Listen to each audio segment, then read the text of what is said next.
அன்பும் சிவமும் இரண்டு என்பார் அறிவு இல்லாதவர். அன்பே சிவமாவதை யாருமே அறிந்திலர். அன்பே சிவமாவதை யாவரும் அறிந்த பின் அன்பே சிவமாக அமர்ந்திருந்தாரே. ஆனால் ஒரு வகையில் பார்த்தாப்பா, அன்பாக இருக்கிறவங்கள தான் சிவம் எடுத்துக்கன்னு பார்த்தா கண்டிப்பாக என்னை எடுத்துருக்கக்கூடாது. அது கண்ணப்பன் ஒப்பதொரு அன்பு இன்மையை கண்ட பின்னும் என் அப்பன் என் ஒப்பில் என்னையும் ஆண்டு கொண்டருளி வண்ணப்பணித்து விதவிதமாக தொண்டு பண்ண வழி வச்சுக்கிறான். உழவார பண்ணி கோயில் கட்டுறது, சாமி தொண்டு பண்ணுறது, பாடுறது, பூ கொடுக்கறது, அபிஷேகம் பண்ணுறது, எத்தனை வண்ணப்பணித்து என்னை வா என்ற அந்த வான்கருணை சொன்னப்புண் நீற்றார்க்கே சென்று ஊதாய் கொத்தும்பின்னு அன்புனுடைய விகிதாச்சாரம் அவர் ஏதோ ஒரு கணக்கு வச்சுக்கிறார் பொழுது நமக்கு தெரியல. என் கணக்கு பிரகாரம் பார்த்தா நான் அவருக்கு தகுதி இல்லாத ஒரு பொருள்ன்றது மட்டும் தெரியுது. அவர் ஏதோ ஒரு கணக்கு போட்டு என்ன பண்ணிட்டு இருக்கிறாரு, இவன் தான் தகுதின்னு வச்சு உட்கார வச்சுக்கிறாரு. அந்த கணக்கு எனக்கு தெரியல.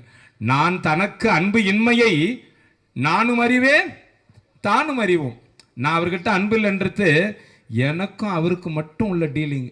நீங்கள் என்ன பண்ணிட்டீங்க, ஐயா ரொம்ப அன்பு வச்சுக்கிறார் பொழுது சிவத்து மேலே, அதான் மேலே ஏறி உக்காந்துக்கிறார், நம்மளாம் கீழே உக்காந்துக்கிறோன்னு நினைக்கிறீங்க. கிடையாது கிடையாது. தான் என்னை ஆட்கொண்டது மட்டும்தான் எல்லோரும் தாமறிவீர். நீங்கள்லாம் அவன் ஆட்கொண்ட விதம் மட்டும்தான் தெரியும்.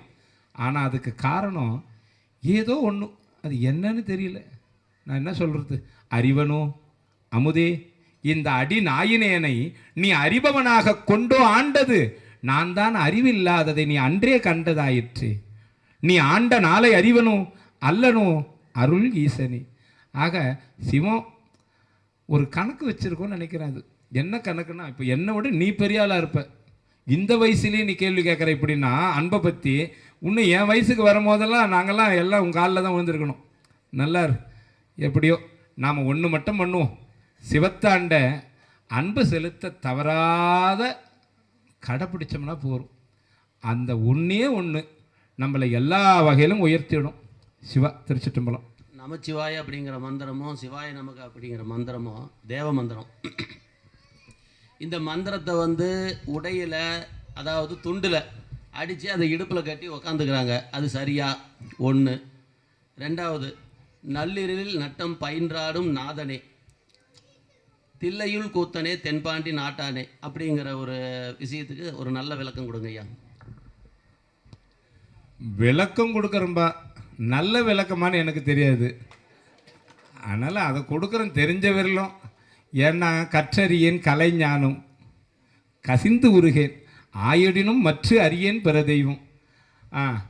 என்னென்னா எங்களை சுற்றி சிவாய நம்ம கண்ணுக்கு தெரியாமல் இருக்குது, தெரிஞ்சு கட்டிக்கினா என்ன ஆகுது. ஆனால் அச்சரன்றது அதுக்கு உண்டான மதிப்பு கொடுக்கணுன்றதுனால அந்த எழுத்து இப்படி கட்டக்கூடாதுன்னு சொல்ல வரீங்க. நியாயம்தான். தமிழ் எழுத்துக்கள் எதுவுமே மிதிப்படவும் கூடாது, நாம் உட்கார இடத்துல காலில் படவும் கூடாது. ஆனால் அதை முறையாக பண்ணணும். என்னை பொறுத்தவரையில் என்ன பண்ணுவோன்னா, இந்த எழுத்துக்களை போட்டு கொடுக்குற துண்டை நியாயப்படி தவிர்க்கணும்னு தான் நான் சொல்லுவேன். ஏன்னா அதை மிதிக்கிறோம் கொள்கிறோம் என்னென்னமோ செய்கிறோம். அதை போட்டு அதெல்லாம் தவிர்த்து அந்த அச்சரத்துக்கு உண்டான மதிப்பு அது சிவசிவன்னு அது போல் கொடியில் இருக்கலாம், அந்த போல் கொடியில் இருக்கலாம். அது மரபு, அது இருக்க வேண்டிய முறை அதான்பா. அந்த மாதிரி இடத்துல வைக்கணும். அது செய்கிறது தவறு தான், அது தவறு தான். அப்புறம் நள்ளிருளில் நட்டம் பயின்று ஆடியது எங்க? திருவாலங்காடு. எங்க? நள்ளிருளில் நட்டம் பயின்றாடிய இடம் எது? திருவாலங்காடு. ஆனால் நம்மக்கிட்ட ஒரு நள்ளிருள் இருக்குது, அதுக்கு பேர் இருட்பாழ்வெளி. என்ன வெளி? இருட்பாழ்வெளி. துரியம், துரியாதிதம், இருட்பாழ்வெளி, முப்பாழ்வெளி, பரவெளி, பராபரவெளி, சுத்தவெளி, பேரானந்த வெளி. அப்போ நம்மக்கிட்ட இருக்கக்கூடிய வெளியில் நள்ளிருளில் நட்டம் பயின்றாடக்கூடிய இடம் எதுன்னா இருட்பாழ்வெளி. இங்கே திருவாலங்காடு. அடுத்தது தில்லையில் கூத்து. அது எங்க?